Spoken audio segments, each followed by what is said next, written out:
often said that those that forget their history are doomed to repeat it. Well, I think Americans are awfully keen at forgetting our own history. History education has become a hot-button issue in recent years, with political pundits pushing preposterous positions to put down history curriculums. Opponents claim that teaching uncomfortable history has no positive benefit to education and only serves to build resentment and division. I disagree. I think that teaching uncomfortable history provides students with better education. Today I plan to talk about how uncomfortable history will teach students to confront harmful ideologies and understand the legacy of socioeconomic power structures that they find themselves in. By teaching uncomfortable history, students will be made more critical of harmful ideologies and concepts. Teaching students uncomfortable history will teach them to confront nationalism at home. United States nationalism has led to many actions being committed against many different peoples that would be considered unsavory at the very least.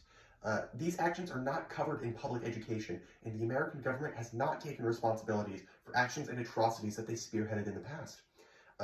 Some people oppose this thought process. They say that the past should stay in the past, and we should pivot to looking towards the future. The opponents claim that teaching uncomfortable history will not teach students to confront nationalism, but instead teach them to be less patriotic and anti-American. History education has been swept up in the culture war. Opponents fear students will be indoctrinated with anti-American ideas. Politicians have made this their rhetoric. Many on the right encourage patriotism in their followers and encourage them to revere the founding fathers.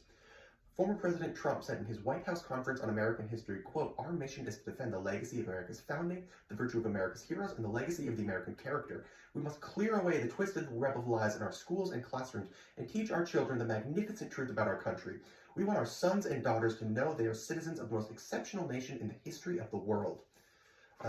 Trump claims that youth education should encourage patriotism and promote American exceptionalism. And later in the speech, he connects patriotism and loyalty to the American government with the idea of Americanism. This statement is ironic to those of us who have studied the foundation of the United States of America, and I personally disagree with Donald Trump. Uncomfortable history will teach students to confront nationalism and blind loyalty to a state. In the United States, nationalism and loyalty to the state has led to countless atrocities committed against countless peoples. Allow me to list a few. The Indian Wars and the Trail of Tears committed against the Native Americans, African slavery and subsequent Jim Crow laws following the end of the Civil War, the Chinese Exclusion Act, which kept Chinese immigrants from emigrating to the United States for more than 50 years, the internment of Japanese American citizens during the Second World War, and the constant and consistent oppression of Latinos in this country. Loyalty to a government has led to atrocities not just in the United States, but across the globe, the most popular case study being Germany from between 1933 and 45. Blind loyalty of many Germans to the Nazi Party led to the Holocaust and the industrialized mass murder of millions. Following the end of the war, Holocaust education became mandatory in both East and West Germany and continues today. In 2022, I had the opportunity to visit the Dachau concentration camp just outside Munich. It was a somber and heartbreaking experience, and one that I'm going to carry with me for a long time. But more important than that, I saw no fewer than 3 separate school groups touring the camp grounds. Modern German education doesn't shame students about their country's history. In fact, it educates and empowers them to never make the same mistake again.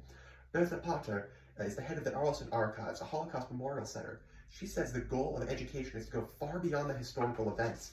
It's not just understanding about what happened during the Nazi era, but also enabling an understanding of what the social issues at the time were and what people's scope for individual action was. Her goal is to create awareness in students that come to her museum, and for them to take that awareness with them when participating in debate and consuming historical and current news. Another German educator, Dr. Jan Schulte, teaches modern history at the University of Bochum and directs the Hadamar Memorial Museum.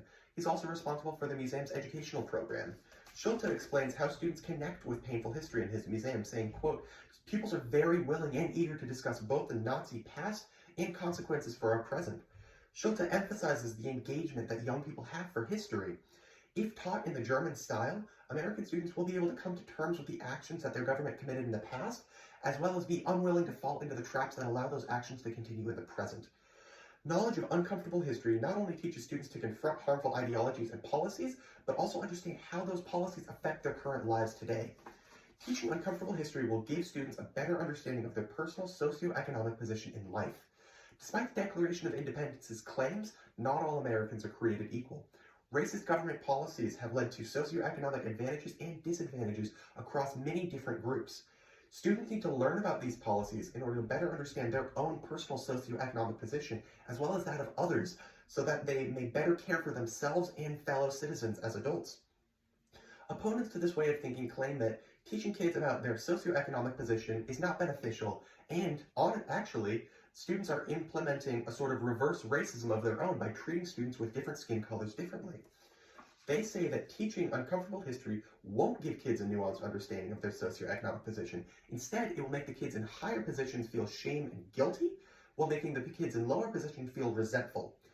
Opponents argue that teaching this sort of history creates division in the classroom and not unity. This is the position that's been taken by Florida Governor Ron DeSantis in his Stop Woke Act. In a speech where he rallied against state-sanctioned racism, DeSantis states, quote, "We won't allow Florida tax dollars to be spent teaching kids to hate our country or hate each other." And DeSantis has even codified this position into law. In Florida House Bill 7, which came into effect July 1st, 2022, a list of concepts is said to be illegal, including, quote, "An individual by virtue of his or her race, color, sex, or national origin bears personal responsibility for and must feel guilt, anguish, or other forms of psychological distress because of actions in which the individual played no part, committed in the past by other members of the same race, color, sex, or national origin." This concept is illegal, by the way. Now, it is practically illegal in Florida to come to terms with one's personal, familial, or communal history because it might make someone uncomfortable. I think to prioritize comfort over knowledge is abhorrent. Uncomfortable history should be taught in a way that emphasizes a disconnect between students and the systems of power they find themselves in, but also informs students where they fall in their socioeconomic position in society. Students need to be taught that their socioeconomic position results from policies decades or even centuries old. How do we do this? History education needs to pivot from facts and dates to nuance and lived experience. Some history professors, like Professor Lindsay Stallone-Marshall of Illinois State University, are moving towards an experience-based program. She uses a style of teaching called Jigsaw, where her class is broken up into many different groups, and each group is given a different perspective on one singular historical issue. The groups discuss amongst themselves and come together and build group consensus that focuses on the nuance and unfamiliarity that many groups have with history. According to a case study done on her teaching methods, the jigsaw tactic, quote, "helped the class discuss a painful past together without recreating moments of historical trauma for students from communities that have historically experienced violence."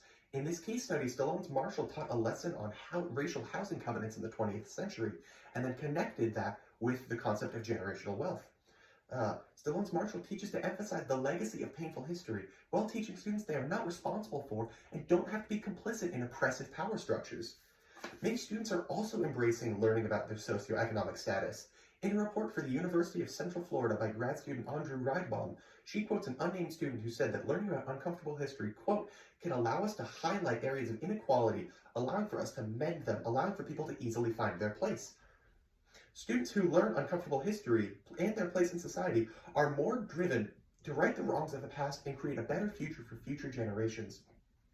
So I've spoken about a lot of emotionally charged topics for a minute, so let's regroup and review. I began by talking about how uncomfortable history can help students address concepts like nationalism. We discussed how Germany has educated their young people to be aware of their past to refute claims that history education is useless in combating nationalism. We then pivoted to talking about socioeconomic status, how opponents claim that students won't learn their place in society and will be made to feel uncomfortable. We refuted this with examples of educators and students being engaged and willing to learn about socioeconomic status and what they can do to address change in the future. Today's scholars are the policymakers and educators of tomorrow. It's important that they get the education they deserve. Teaching painful and uncomfortable history will provide students with a better education. If we truly want to make America great again, we need to take a step back and realize that maybe America wasn't as great as we were all told. But with education, we can finally begin the process of change so that we can finally live up to our ideals of being the shining city on a hill. Thank you.